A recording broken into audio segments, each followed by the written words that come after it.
Monday, it's 7 p.m. Eastern Time, then it must be time for Life Waves, where therapy meets faith, empowering you to the place where your spirit always knew you were destined for.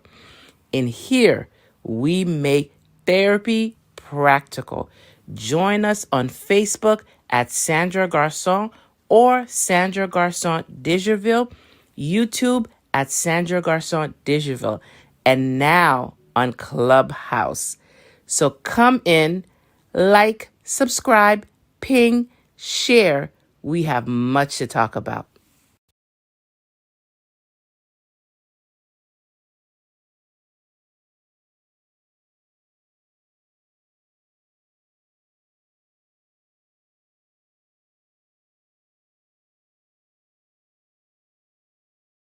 On the screen. All right. So yes, welcome to everyone. We are streaming from my Facebook page, Sandra Garcon. We're streaming from the ministries page, Sandra Garcon Digeville. And we are also streaming from YouTube. And now we have added Clubhouse. So welcome, welcome, welcome. I'm so excited for everyone that is here tonight that we have started a conversation in regards to family. And so that has been a subject and a topic that many people have asked me to talk about. For those of you guys who don't know me, my name is Sandra Garcon Digeville. I've been a social worker for the last 25 years. And for the last 11 years, I've served as a licensed psychotherapist, starting my own practice, the Wholeness Center and the Healing Institute, where we ministered to families, individuals, couples, married couples, and families, and also groups. We provided group counseling, and we served our community around the issues of mental health, because mental health is such an important matter that we have to address in our community, especially in the colored community. Mental health tends to be in the colored community something that is pushed aside. And so one of the things that God has really put on my heart and put in my spirit is to be able to integrate faith and psychotherapy for practical living skills. So Life Waves really is about helping marry those two concepts and themes in psychotherapy around faith, through the lenses of faith, to get some practical living skills. So we started about 3 weeks ago, and last week we didn't actually have a real session because I was engaged in something else and I wasn't able to get out of it. So unfortunately, but we started the family session, and we talked originally the importance of family. That family, God created the family in order to be able to empower us. So the family is a vehicle that God uses to model what He wants to happen in the earth. And in terms of family serves many purposes. One of them is certainly procreation.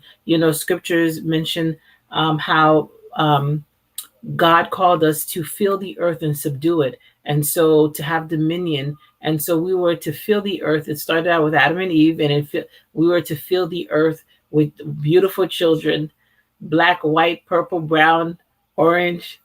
Fill the earth, because they are all of us are expressions of the love of Christ. And so that is so important that we share with people, about our love for Christ and the things that we enjoy doing. And so, sorry, I was trying to send this here to Facebook. There we go. Join me, sorry. And so, God created the family as this vehicle for us to be able to procreate. And another function of family was designed to help us understand a deeper level of Christ, a deeper have a different relationship with God. And so when our family relationships, when they are done in a healthy way, what they do, they allow us to tap into a different dimension of God. And so our relationship with a relationship with the Father, our Father, when God presents Himself to us and He says that He is our Father, if we've had unhealthy relationships with our earthly father, it is hard for us to begin to view and see God as a father. But once we have had a healthy relationship with our earthly father, God presenting Himself as a father makes sense because we understand that relationship. We understand within the father relationship there is covering, there is protection, and we think about the husband and the wife relationship.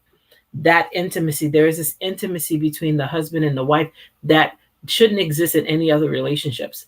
And that deep intimacy allows us to get to know Christ in a much deeper level, much more intimate level. And so when we've had healthy relationships where we are able to experience this intimacy, this genuine intimacy with our mates, with our spouse, we are able to understand that intimacy also with Christ.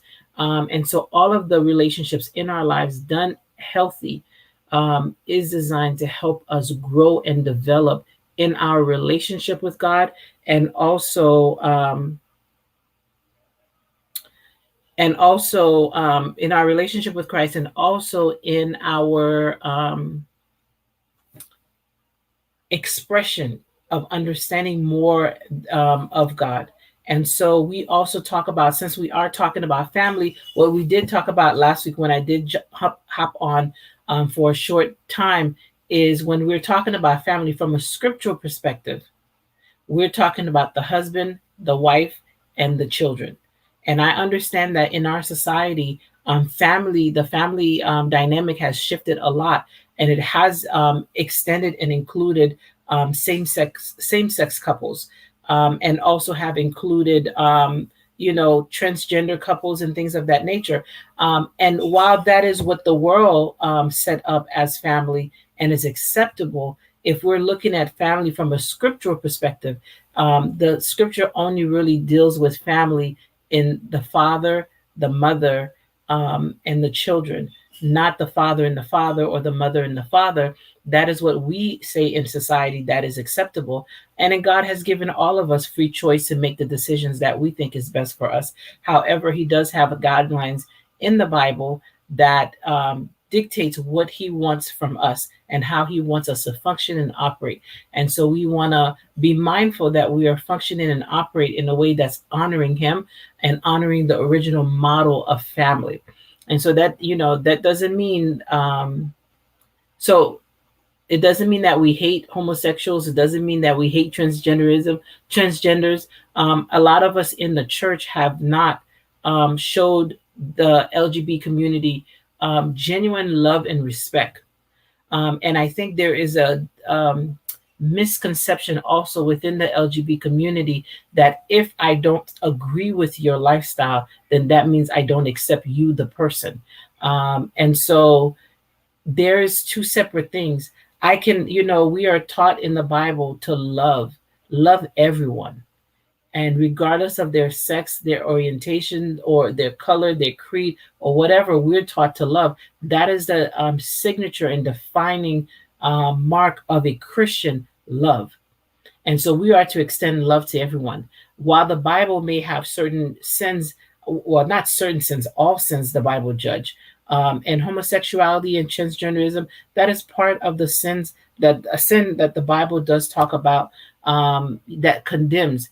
And so the Bible condemns the sin, not the person. The person, Christ still died for the homosexual, still died for the transgender. And so we want to be mindful that we are not condemning the person. I don't have to judge the person. The scripture judges the person. I can say, hey, this is what this scripture says in regards to this behavior, but that's it. That's the extent of where I go. Where what I'm supposed to follow up with and continue with is to express love and kindness, because it's only love that can redeem back. I don't know about you, but when I found Christ, he didn't find me holy, sanctified, and all together. He found me a mess. He found me wanting to take my life, was trying to take my own life. He found me in a web of sin and brokenness and loss and just devastation and just, and he saved me and he extended his love to me. And so I'm so forever grateful for his love. He didn't, it wasn't judgment, though the sins and the things that I had committed deserved judgment, but he extended love. And so the same way I was able to extend love, the same, receive the love of Christ because he extended, the same way he has asked us, his disciples, to extend his love to those that are hurting, that are broken, that are confused in their identity, and extend love, not hatred, but love, not condemnation, but love. But when we're talking about family again, I had to make sure I lay this particular foundation, that from a scriptural perspective, because that's what this particular ministry does. We integrate faith and psychotherapy. So, and that is a Christian worldview. I come from a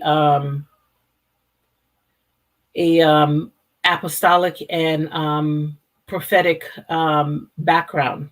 For the last 18, 19 years, I've been in a prophetic and apostolic background. And so when we're talking about faith, when we're talking about when we're talking about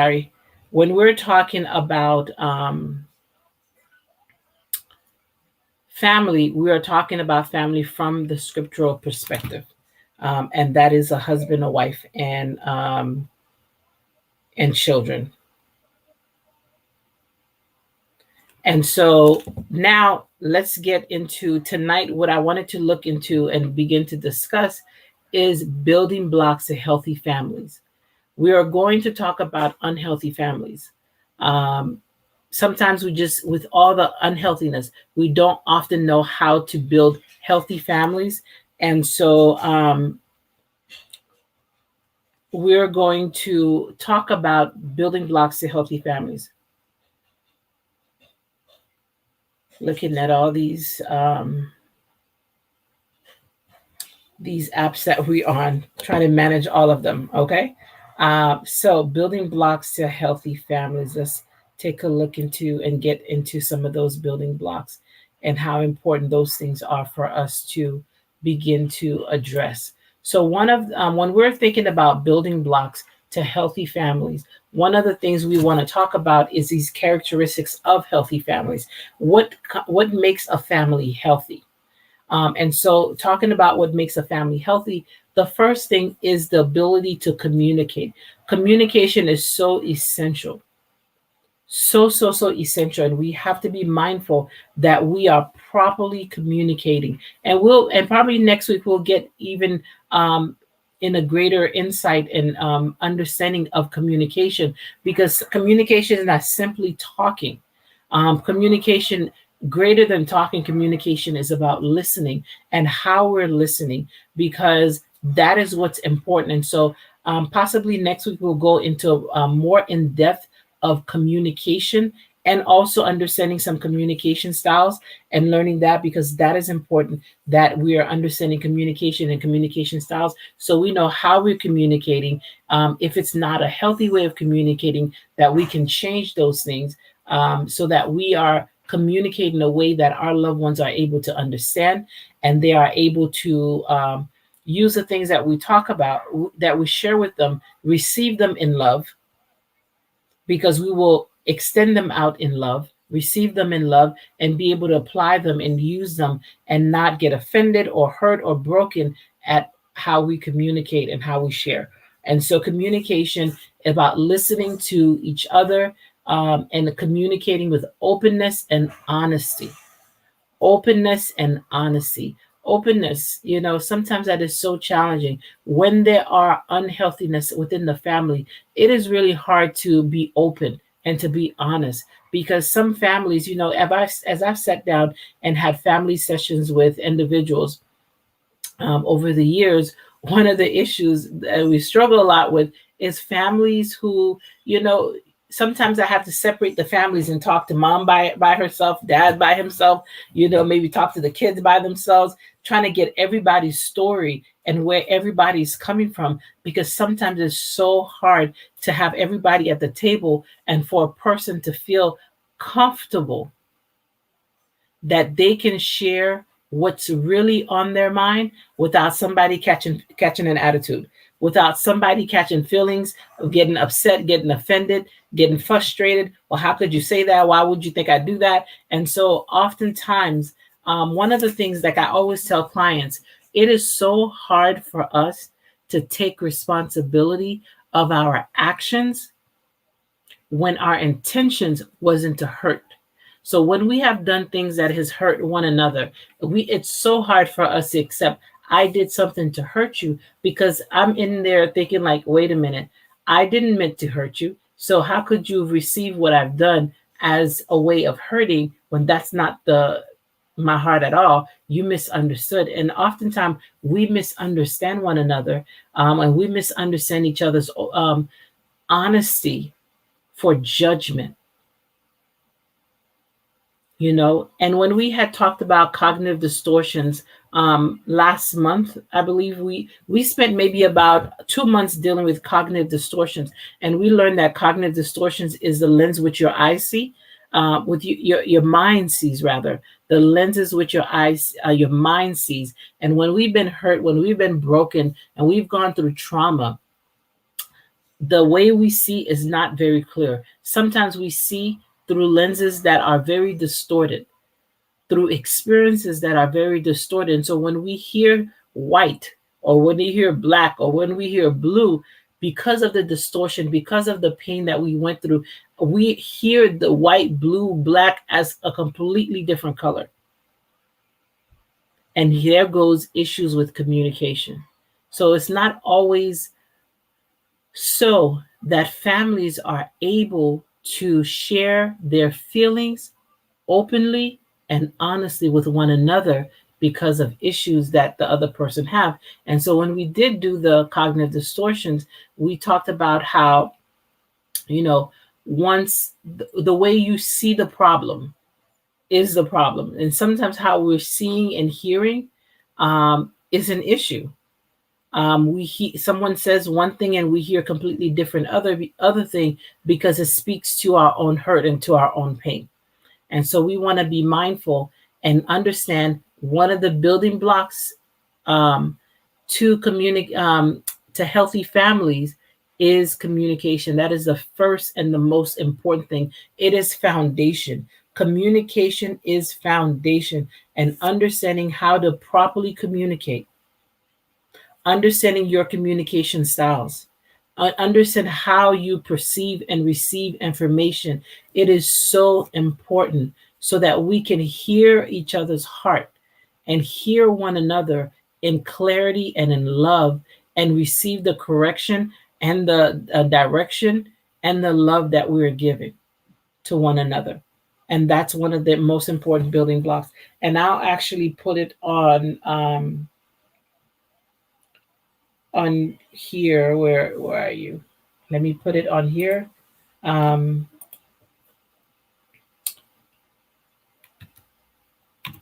Foundational building block. Where am I? Foundational building block for healthy family is communication. The ability to communicate our feelings and thoughts openly and honestly, and be received that way.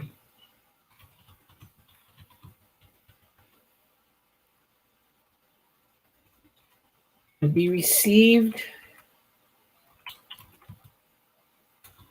in love. Okay. So being able to share these things and be received in love.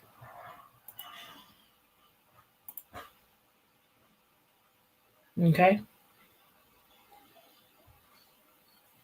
And the second communication, sorry, the second building block when we're looking at families is the togetherness, the ability to share familiar, familiar, similar, familiar, similar values and beliefs that create a sense of belongingness and bonding, togetherness.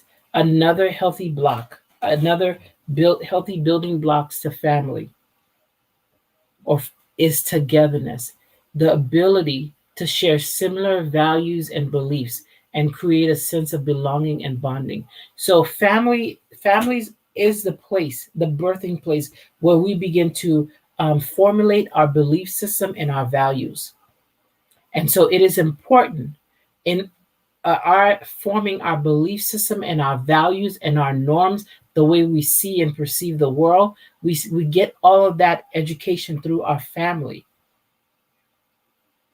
That helps create a sense of belongingness and a sense of bonding. So if there is no bonding and no togetherness, no sense of togetherness, I have worked with some families, unfortunately, there is no sense of togetherness. Everybody's doing their own thing. And it seems like nobody cares. Everybody's stuck in their own world doing their own thing. And that is such a dangerous thing for families, not being able to connect together, not being able to laugh and share values, similar values and beliefs and ideals and visions and goals and dreams, not feeling that you belong. And so belongingness, togetherness, that is a second building block. And I'll write it here too. Second building block.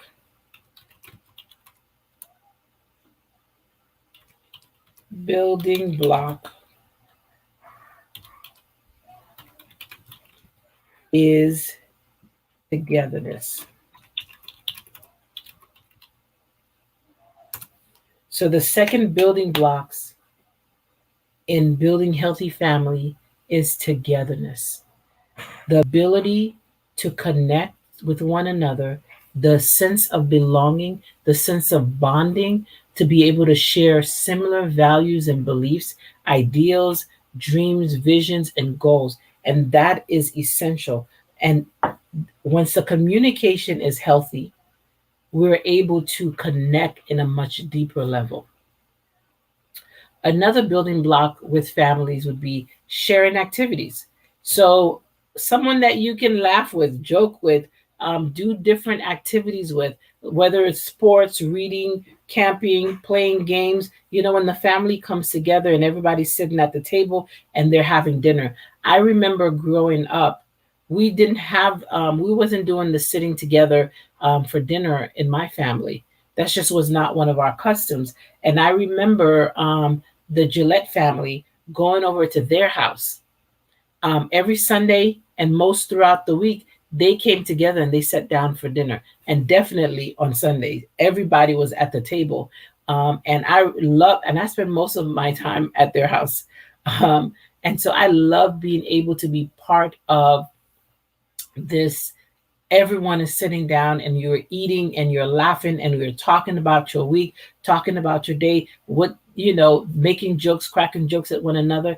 And that is such an incredible bonding for family. It's like glue that keeps the family together. And I would encourage everyone to spend time and have dinner, even if it's once a week. Sit down and have dinner with each other, with your family, with your husband, with your children. That is so important. So, so, so, so important. You cannot, I cannot express how valuable that is. Sometimes, when I'm dealing with parents and I'm doing some parenting education with parents, a lot of times one of the things I have to keep reminding them, your children needs you. They need your time. They need your affection. They need you to sit down with them. And sitting down together as a family. Oh, I'm so busy. I don't have time. I'm working. I'm working. Yeah, you're working. And I understand absolutely the need for parents to work to provide for their children, because you have to be able to provide for your kids, provide their what they need, provide a roof over their head. But the thing that is the greatest thing that you can provide as a parent is you. You can buy them shoes, you can buy them games, you can buy them clothes, you can buy them the latest this, the latest that, and they'll be happy about having all the latest things.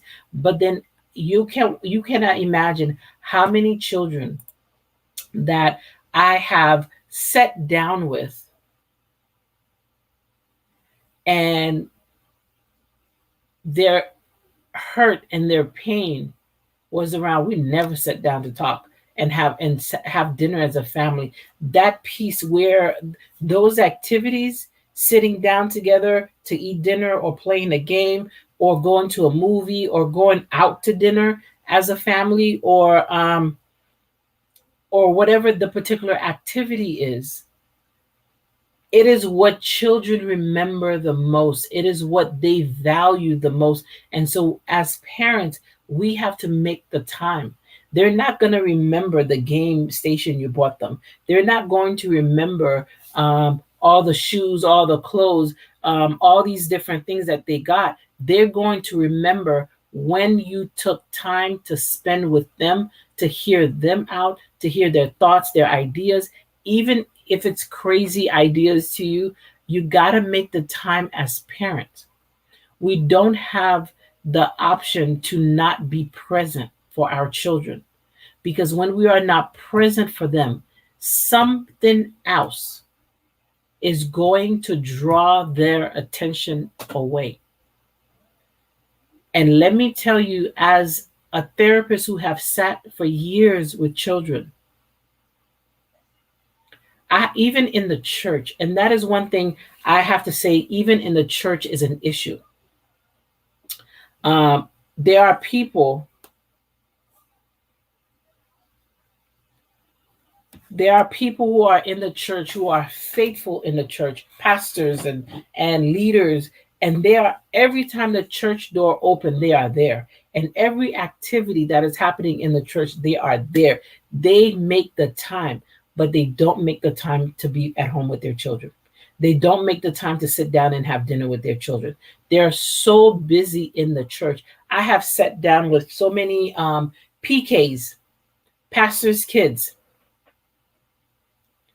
and to hear about their anger and resentment of the church because hi Eddie, welcome, because their parents spent so much time involved in church and church activities and never took time to spend with them, never took time to listen to them, never took time to do any activities with them, because they were work, it was work, and it was church.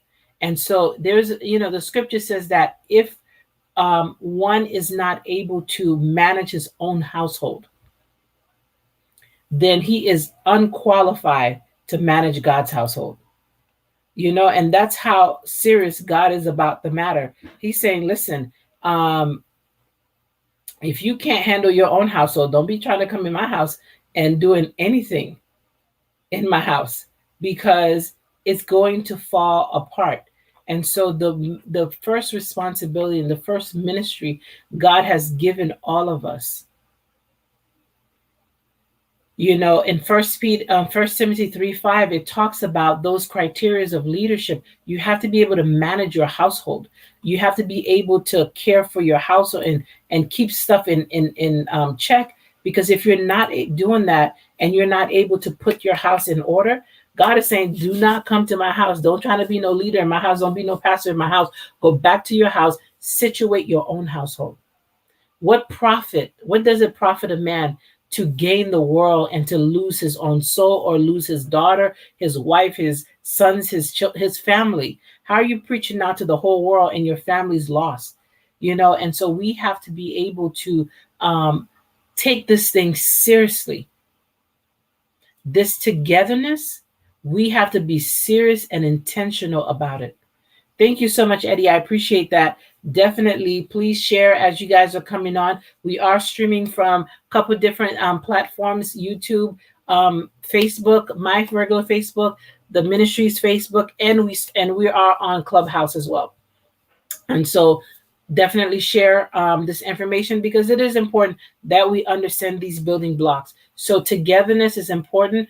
As parents, we have to make sure that we are taking time and we are spending with our children, and we are helping them develop real core values and belief system that is healthy and that is right. And it also allows you to know what's going on with our children. So many kids get lost on the internet. So many kids are being pulled and drawn away by pedophiles and other terrible people that go online, and they're luring kids. And they're able to successfully lure kids because the parents are not around. The parents have no idea what's going on. They're not watching what the kids are watching. They don't know what the kids are doing on telephones. They don't know any, some kids, young kids are in social media and in different places that they should not be. The parents don't know. A lot of times the parents just are not technologically advanced or aware of stuff, and they just think they're talking to their friends, or they're playing a game. It's just a game. Well, this Xbox, they're playing with people like on the other side of the world. Sometimes they're playing with people that are monsters, and they come to use and violate our children, and we don't know. We have to keep our eyes open, and in our spending time, even having lunch or dinner with our families, taking time to listen and ask questions, you are going to get to understand your children, understand what's happening in their world, so that you can give them insight and guidance as parents. And don't assume they're just going to come and share everything with you, because sometimes too, parents, they act like, yeah, my kids can tell me anything. False. I have sat with a lot of your kids in therapy. They cannot tell you everything. They can barely tell you anything, because we want our kids to come and tell us everything. But our reaction sometimes, it's like this kid just almost committed emotional suicide. They're severely punished because you tell them they can come and tell you stuff, and they come and tell you stuff, and you're like, where did you come from with this information? And we get angry and we get frustrated, and we all kinds of stuff. We have to be mindful. What's negative impact on the internet has on the family? The internet can be a really great place. It's a great place of information. It's a great place of exchanging ideas and understanding and getting connected to other people in the parts of the world. But when you as a parent are not aware of what your children are doing online, that is the danger, because there are pedophiles. There are people that are designed just to come and lure your children away. You know how many thousands of children are meeting strangers. They met online, they laughed and joked and hang out with them, and they played some games with them. And then the person invite them, hey, let's meet at so-and-so place. And because your kids have spent time talking with them on the internet, they have spent time playing games with them, and they sound so cool and so awesome and so wonderful, they think it's acceptable. They think that this person is a good person. And a lot of children have been kidnapped that way. And they're being kidnapped and being used as sex slaves and all these things. And we don't want to make the assumption that not my kid. This not my kid does not exist if you're not doing what you need to do as a parent to be mindful. Yeah, we cannot 24/7 watch everything that they're doing, be on top of everything that they're doing. However, we are to do our due diligence as parents. and have an idea and have an idea and limit even technology and how much stuff they're watching, how much time they're spending on the TV. They should be reading. They should be doing a lot of different things, different activities. I remember when I was young, we wanted to play outside. There was stuff to do. Now all of a sudden, kids are like, outside. What is that? we gotta, you gotta get them out the house, especially the summer. In Massachusetts, kids are out of school now, and I'm sure the rest of the country soon they'll be out of school. And the summertime is one of the most dangerous for children. The most dangerous time is the summertime for children because they are away from the eyes of the schools and other community, and they go through so much and experience so much trauma, so much abuse because they're at home. Because they're at home, they get bored, they touching everything, they breaking stuff, they eating too much. Kids just can eat up your whole kitchen sitting at home. And that frustration get to a lot of parents. And kids become victims because there's no eyes on them. When it's school time, they know they're going to school the next day. And so if the parent was going to be abusive and knock them upside the head or something, they may not, because they don't want nobody asking questions about what is this, Mark? Where did you get this? But in the summertime, when the kids are home, away from society for the most part, a lot of abuse happen. And so we want to just take a second, and I just pray over every child that is home for the summer. We spend a lot of time indoors, and that was a lot of frustration for a lot of families to just be indoors, because a lot of families through this COVID just recognize, oh my goodness, I don't have nothing in common with these people I live with. They don't, there's a lot of people like, oh my goodness, I think I made the wrong mistake. I married the wrong person, I married the wrong person, or I gotta get out of this situation. I gotta get out of this relationship, because they miss the time that you just with this person. There wasn't a buzz, there wasn't all kinds of stuff that was happening, and so people were home with their husbands and their boyfriends and their families, and they recognize that I don't really like this guy at all. I thought I did, but seeing him all day long is just annoying. Seeing this woman all day long is annoying, and so and these children are getting on my nerves. And so because we don't invest the time in getting to know one another, we don't spend the time to connect with one another, to really hear each other's heart. We don't know each other. Sometimes there's, from my work with clients over the years, I have found there's more strangers in the home than there are strangers out there, because we can be very open with people that we don't know that's outside the home and share. We're nicer to them, we're kinder, we're more respectful, loving, and hi Paulette, thank you. And they're loving and they're caring for people that is outside of the home. But when you get home, you're looking at your husband like cockeyed, and you're like, oh, he's getting on my nerves. And you're looking at your son, your daughter, your sister, your brother, and you don't have the patience for them. And you don't have the patience for them because you didn't take time to get to know them. And so it is really, really important as we're addressing this family, building blocks to healthy families. So far, we talked about communication, and we'll come back and talk more about communication too. We'll do another series just on communication, the different types of communication styles: passive, aggressive, assertive, and manipulative.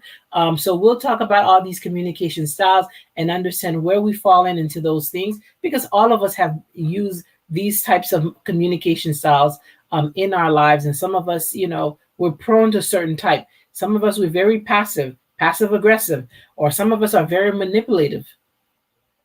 And so we want to, not everyone is assertive, and know how to be assertive and how to, speak your mind and share with love and respect.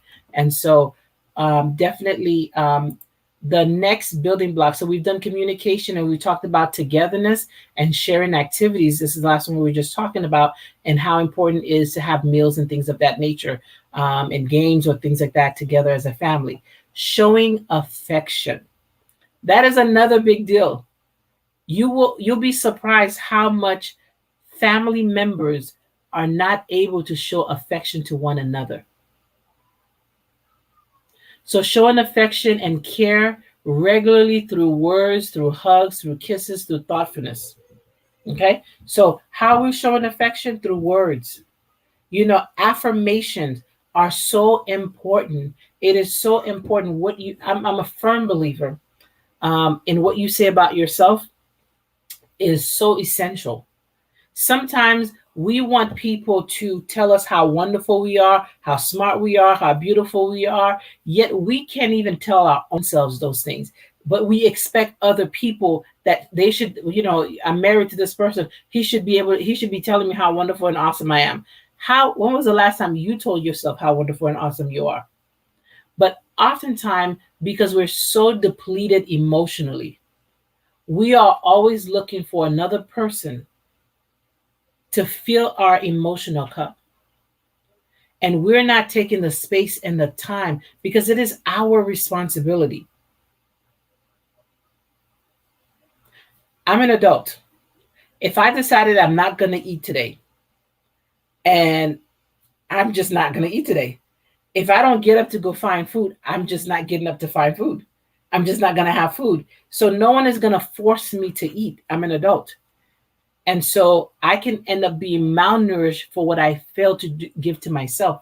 So the same way too, emotionally, when I'm not feeding myself emotionally, what are you feeding your soul? So, and I teach clients, we're this three-part being. We have our soul, which we're the physical body, our spirit selves, and our soul. And our soul is comprised of our will, our mind, our emotions, our intellect, and our imagination. Those 5 pieces. And I've done and we've talked about the souls and how trauma affects the different part of the souls in here also. So you guys can, and just so you guys know, all of the things that we talk about, you can find them on my Facebook. But if you go to the website, my website, www.sandragarsondijaville.com, you'll be able to find under Life Waves, you'll find all of the videos. And if you go on my YouTube channel, Sandra Garson Dijaville, you'll be able to find all of the videos that we've talked about. So if there is something that you wanted to review again, you can review it, and you can also share it with other people. So if you have not subscribed to YouTube, please subscribe to YouTube. If you have not subscribed to Sandra Garson Dijaville Ministry, please do that on Facebook. I'm also on Instagram at Sandra Garson Dijaville. So please connect with me there as well.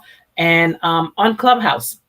So if you're in Clubhouse, we're trying to break into Clubhouse because there's just so much ministry that's happening in Clubhouse. If you're not familiar with Clubhouse, it is such a great tool for ministry. And so I've been blessed, and I also want to add to the conversation by bringing something that is healthy as well, and healing. So back to affection. It is essential that you first provide affection and affirmation to your own self. Do not expect it from your husband. Do not to be the sole place where you receive it. Do not expect affirmation to come solely from others.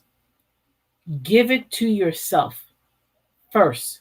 The more you are accustomed to giving it to yourself, to building yourself up, to loving yourself, and reminding yourself how wonderful, how awesome, how special that you are loved. Go through the scripture.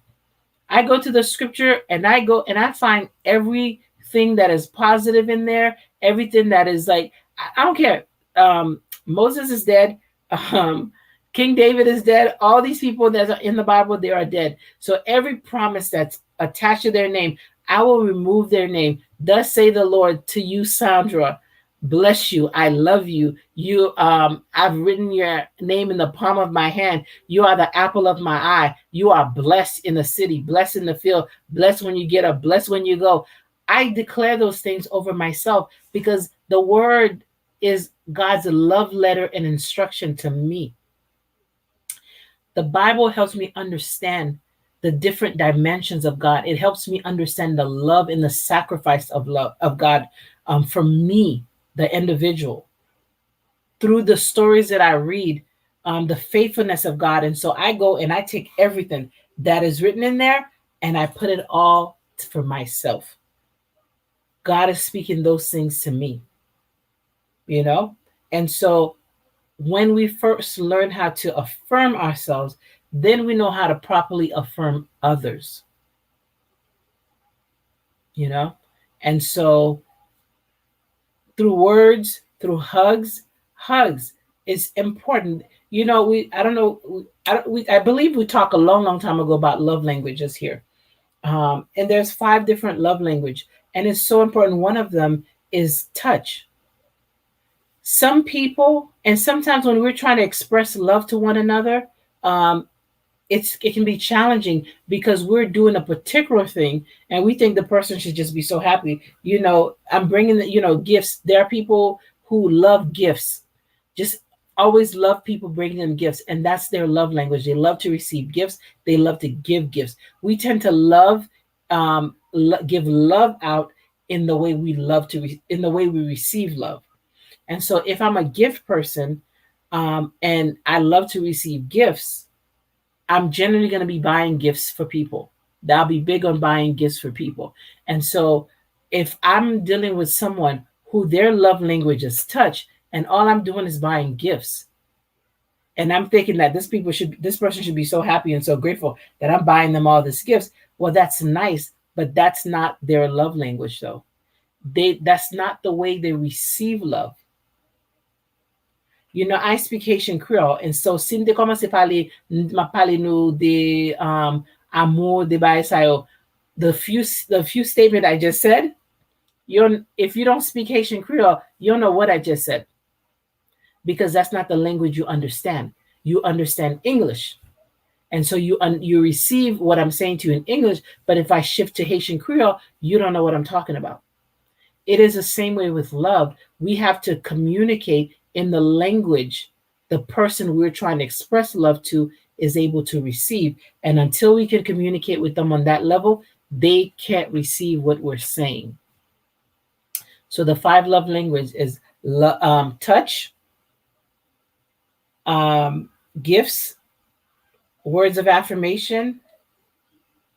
What is it? Acts of service. So let's see, acts of service, words of affirmation, gifts. What's the other one? Time. So time, gifts, words of affirmation.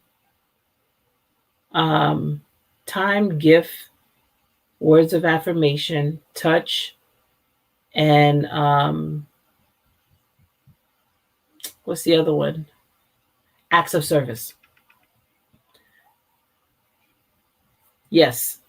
It's touch, time, gift, words of affirmation, and acts of service.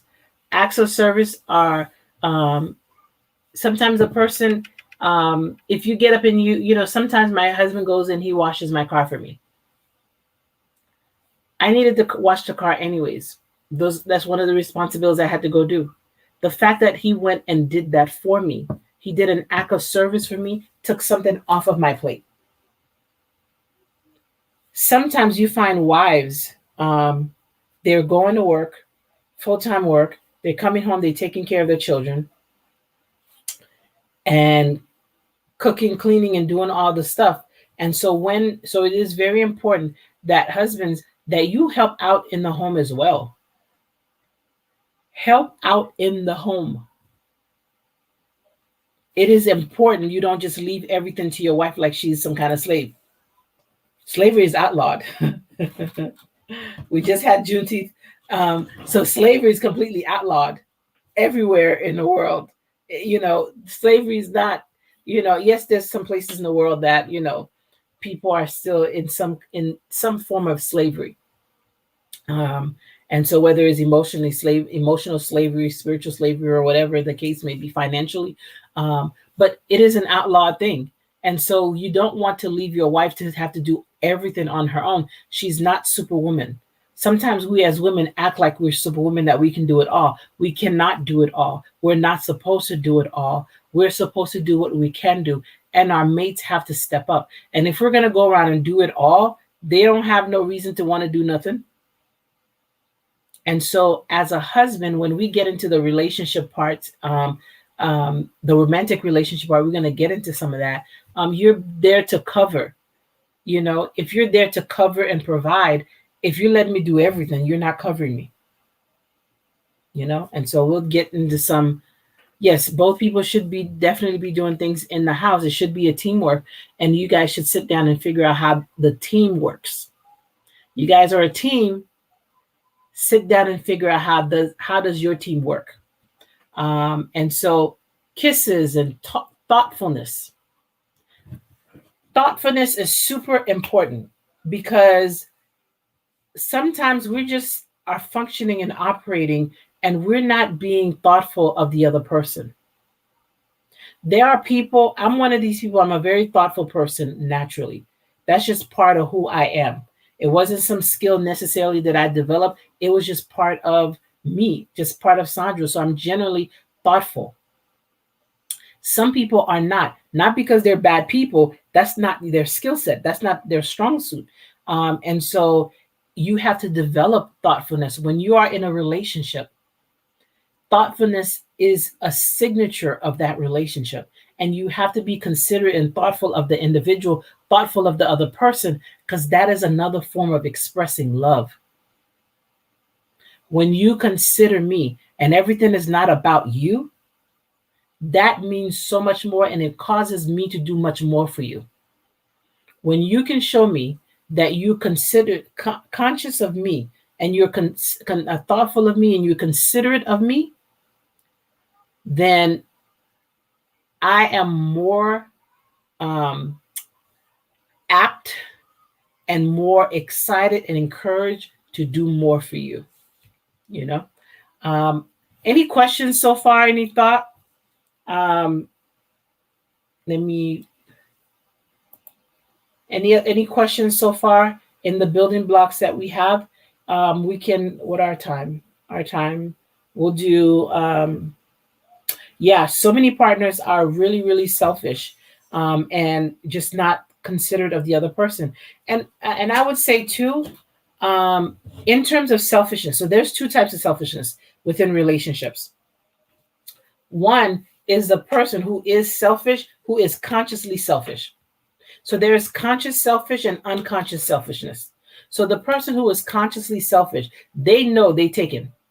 They know all they're doing is just taking advantage. They're just taking. They know what they're doing.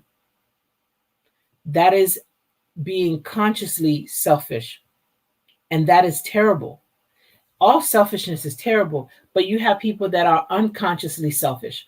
So when I say by unconsciously selfish, there's some people who've been starving for time, for affection, for love. And so they're constantly taken from you because they're so depleted themselves.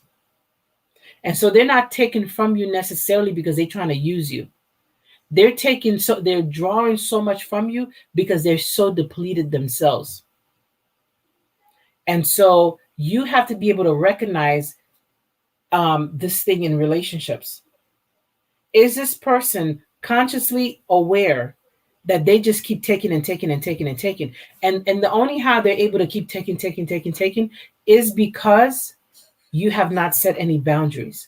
You know, I had heard someone says, well, you know, it's because I have a big heart. People take advantage of me because I have a big heart. No, it's not because you have a big heart. It's because you have no boundaries. You have no wisdom and you have no boundaries. Even Jesus came to give. And there are times he had to be like, listen, I gotta take some time away. I gotta take some time away, and spend some time with my father. I got to go away and pray. I got to step away. So many times in the scriptures, you hear Jesus saying, listen, I'll meet you guys over there. I'm going to go back this way. Separated from the disciples so that he can take space, so that he can pray, he can worship, he can sit down, he could just, I don't know, sit down and eat some grapes somewhere and just like breathe, and we have to be able to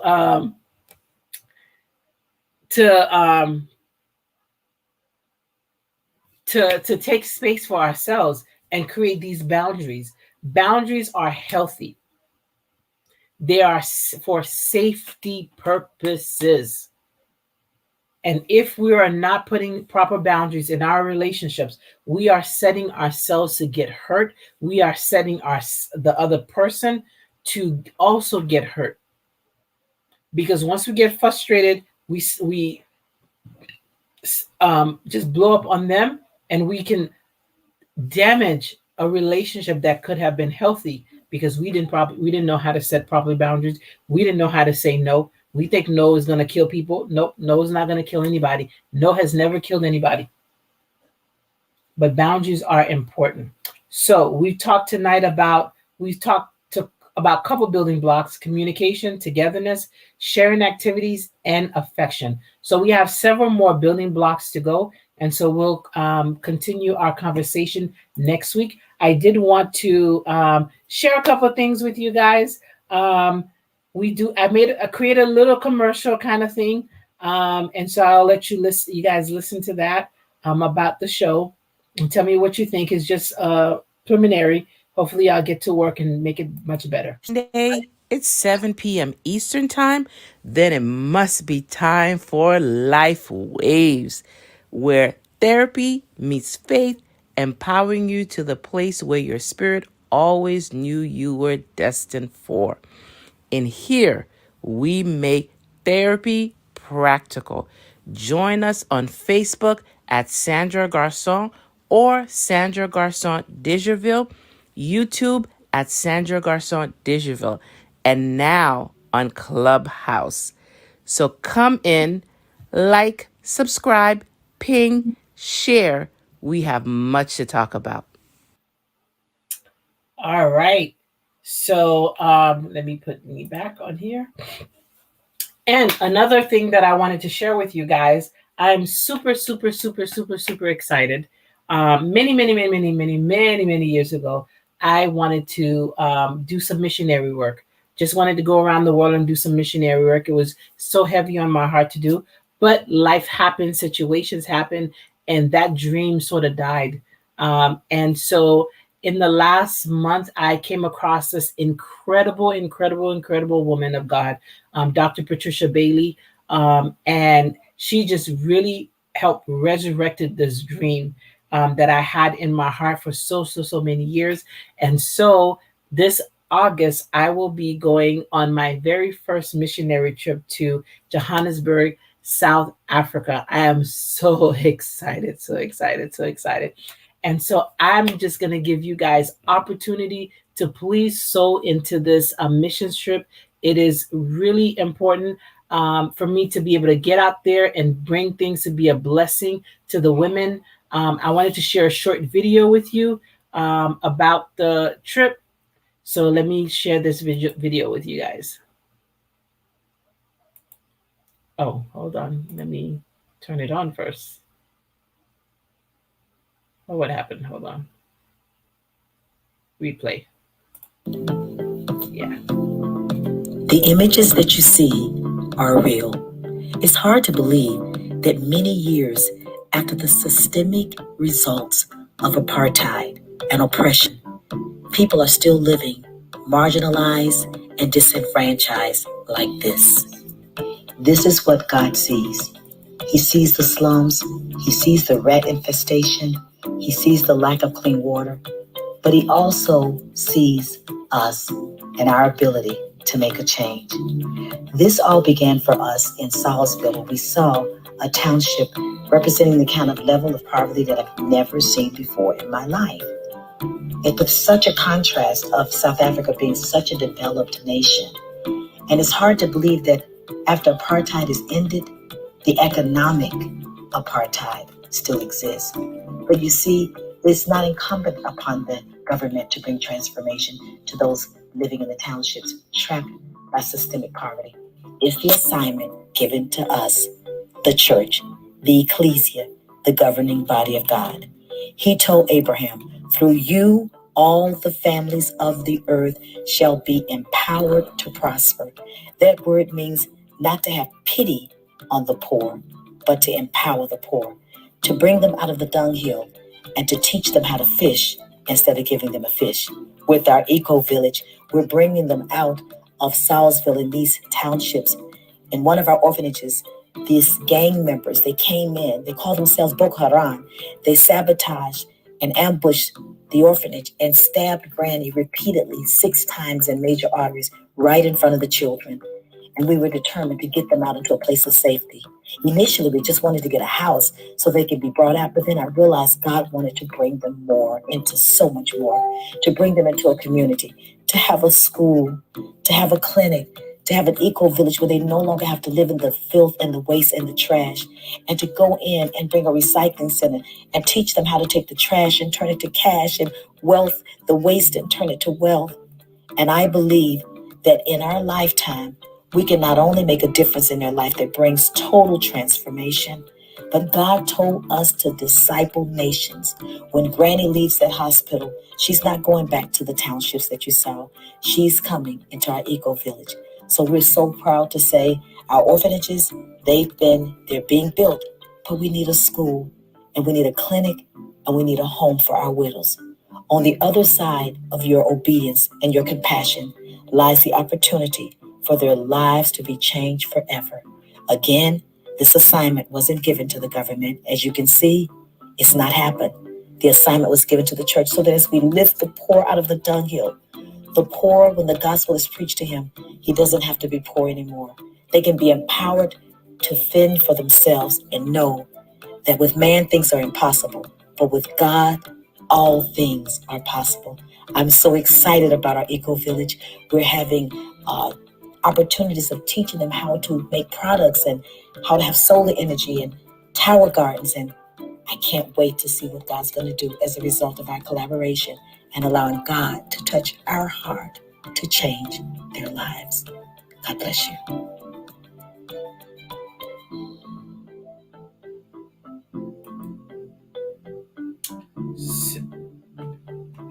So this August,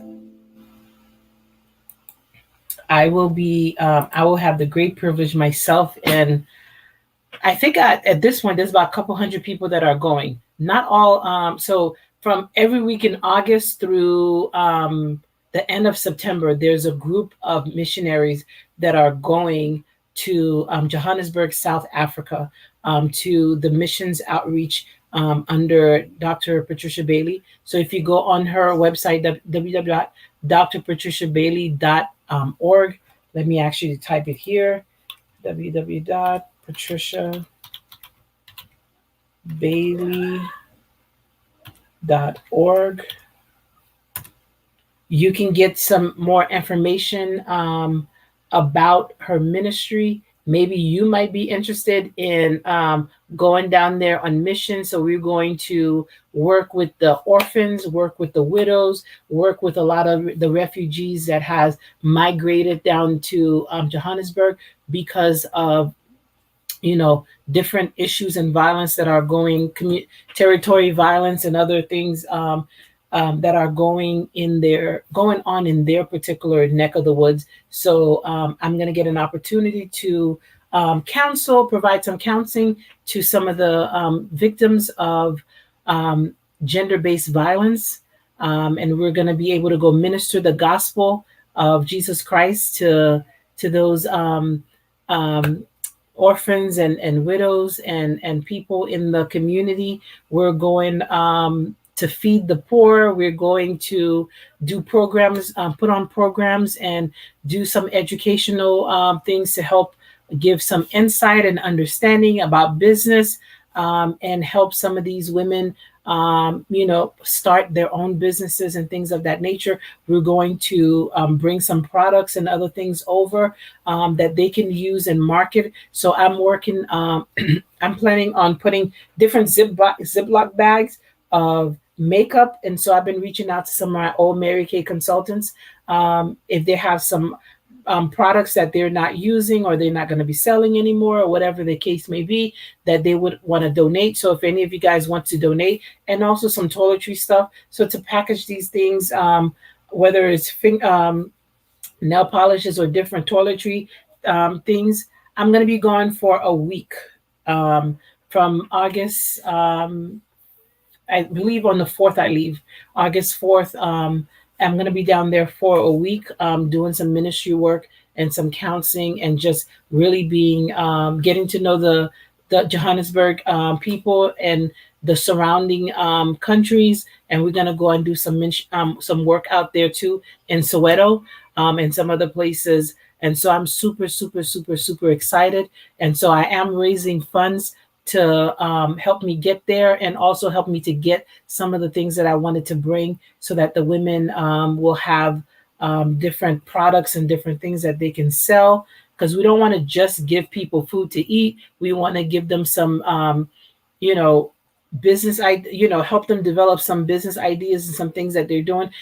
In that program with Dr. Bailey, she does a lot of teach how to fish, so to speak, and a lot of business entrepreneurial type skill sets to train these women, to train these orphans to be able to be self-sufficient, not always expecting someone to give you, but to be self-sufficient. And so we want to bring some things over there to help them with that. And so your contribution and your donation is going to help me do that. And so I'm so grateful for anything that you give. Please share that. Please, I would do, can I even, no, I don't think I could do it on here. Yeah, I don't know if I could, that's a sticker, that's an emoji. No. Okay, I was going to try to put the flyer on there, but I'm not able to put the flyer, but the flyer is on the web, on my Facebook that, let me see if I can add it here. Share another, it's not a video file.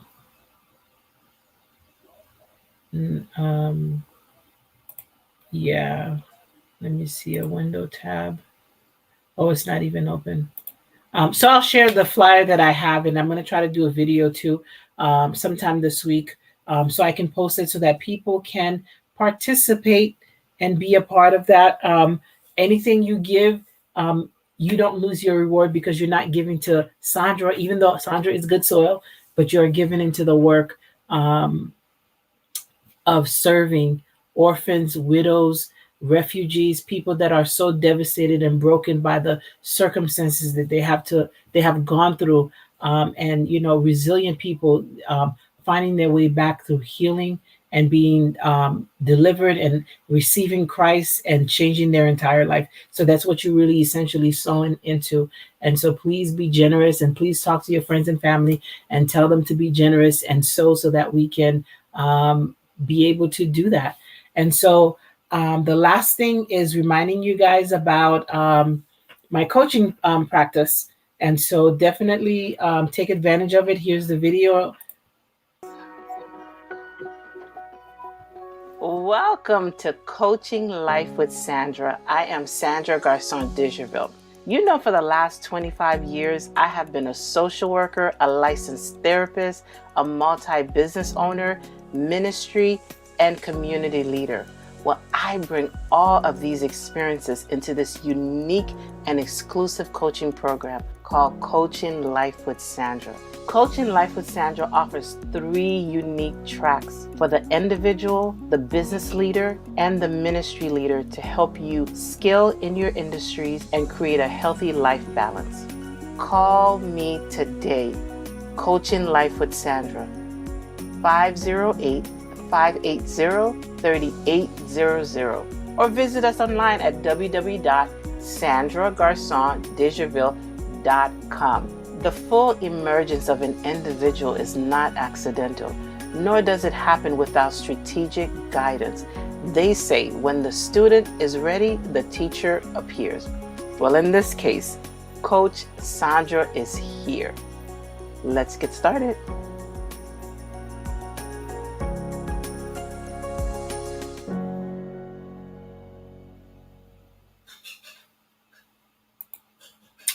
All right, guys, thank you so very much. I appreciate you coming and taking time to hear me out tonight and just get some encouragement around ways to build of healthy building blocks to building your family. We will continue our conversation next week. Thank you, Eddie. Thank you, Paulette. Thank you for those of you guys who came on. Thank you for sharing. Thank you for being part of the conversation. Certainly, please make a donation towards the missions trip, and also, and so all the information is on there, as well as if you need my coaching services, please let me know so that I can get you plugged in. And if that would be all, again, thank you so much. And don't forget, we are now on Clubhouse as well. So we're streaming on Clubhouse. So for those of you guys who are iPhone users, and you have Clubhouse, definitely join us on Clubhouse as well. Thank you so much. Have a wonderful week. God bless you. I will see you next week. Okay? Thank you.